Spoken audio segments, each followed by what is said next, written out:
أهلا بيكم. النهاردة إن شاء الله هنتكلم عن تاني ملوك الأسرة التانية، رعنب. والملك ده له اسم تاني هو كاكاو، وواضح طبعا إن اسمه مرتبط برع. رع يمثل الإله رع الشمس في قوتها، ويعني اسم رع ببساطة الشمس. وبحسب مانيتون المؤرخ المصري القديم، رع نب حكم لمدة 39 سنة. المعلومات المتاحة عن الملك ده معلومات قليلة جدا جدا جدا. يلقب هذا الملك بنوب نوفر، واللقب ده الوحيد اللي أورده الدكتور نجيب ميخائيل في كتابه مصر والشرق الأدنى القديم الجزء الأول. بقية الكتب اللي اتكلمت عن الملك ما أوردتش اللقب الخاص بيه. الأدلة التي تؤكد حكم هذا الملك، أول حاجة عندنا اتكلمنا عنها المرة اللي فاتت، تمثال الكاهن الشهير حتب دي اف، والتمثال موجود في المتحف المصري. التمثال ده احنا اتكلمنا عنه في الحلقة اللي فاتت، وقلنا انه مرسوم على كتفه اسماء الملوك الثلاثة الاوائل في الاسرة الثانية. ده اول دليل. وجود اختام تخص الملك رعنب في مقبرة سقارة. بيرجح الباحثين انه ربما يكون اتدفن في المقبرة ديت بسبب العثور على الاختام دي وبعض الاواني الحجرية. وبعض الباحثين كمان بيأكدوا ان الاسرة التانية يمكن من بداية عهدها كانت بتفضل انها تندفن في مقبرة الشمال اللي هي سقارة عن مقبرة ابيدوس. ويبدو ان ملوك الاسرة التانية ارتبطوا بأهل الشمال اكتر من منطقة الجنوب. وأكد الدكتور سليم حسن في كتابه أنه عثر على إناء يخص الملك رعنب في معبد منكاو رع من ملوك الأسرة الرابعة. أورد الدكتور سليم حسن في كتابه موسوعة مصر القديمة الجزء الأول أن مانيتون أخبر عن الملك رعنب أنه دعا الناس لعبادة العجل أبيس في منف، والعجل منفيس في عين شمس.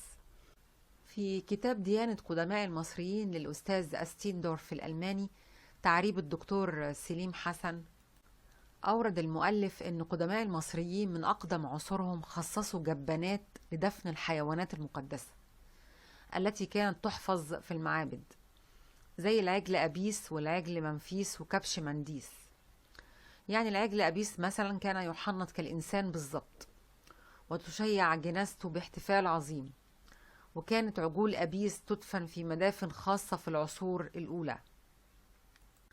هنلاحظ هنا إن كل حاجة كان ليها نظام، يعني حتى إن كنا ممكن ناخد الأمور دي بشكل طريف فكاهي، بس هو يعني بيديك انطباع إن الناس دي كانت منظمة، وكل حاجة عندهم ليها قواعد، وقواعد صارمة جدا. وده يمكن اللي خلى أثرهم تعيش لحد النهاردة. العجل أبيس من الحيوانات اللي قدسها المصريين، وكانوا يرمزون بالعجل أبيس إلى القوة الجسدية والتفوق في النسل. من الشروط المميزة لهذا العجل المقدس أنه يكون أسود اللون، مميز بدوائر بيضاء على جبهته وعنقه وظهره. كان مركز عبادته الرئيسي في مدينة منف، ولذلك ارتبط بإلهها الكبير بتاح، وبعد كده أطلقوا عليه لقب روح بتاح.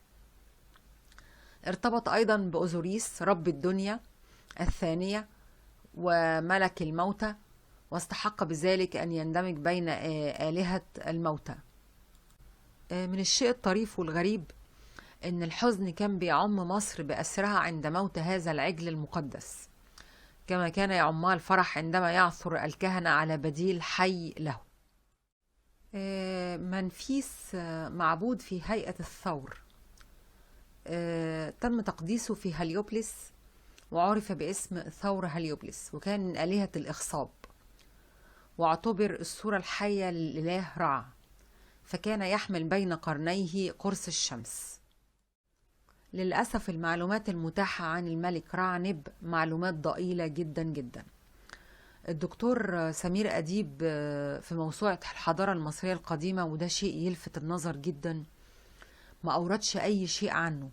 هو ما أوردش أي شيء عن حتب سخموي أول ملوك الأسرة التانية، ولا الملك رعنب، ولا الملك الثالث اللي هو نينتر. ده مش معناه ان هو مش معترف بيهم، لا، لكن واضح ان مفيش معلومات متاحة عنهم يقدر يحطها في الموسوعة. يمكن في المستقبل يظهر اي اثار تتكلم عن فترة حكمه او فترة حكمهم، ايه اللي حصل فيهم. لكن كل اللي قدر يعثر عليه الباحثين هي الشواهد اللي بتأكد وجوده كملك، سواء كان التمثال اللي احنا اتكلمنا عنه او الإناء الحجري. حتى أماكن دفنهم هي مجرد ترجيح، لكن معلومات مؤكدة برضو مش معروف. بكده تنتهي حلقتنا، وأترككم في أمان الله.